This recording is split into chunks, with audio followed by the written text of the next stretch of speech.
Today we're going to be demonstrating the Leatherman Super Tool Quick Draw. And after packing these things a few years, it just kind of becomes natural.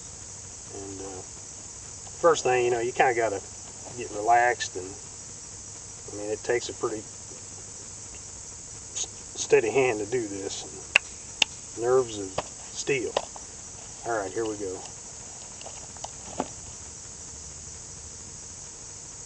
Now, I don't know if the camera picked up all that. I'm running an old Kodak, so I'm going to go ahead and slow this down a little bit for you guys so you can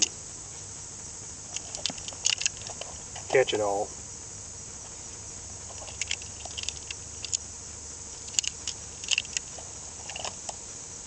That's how you do it.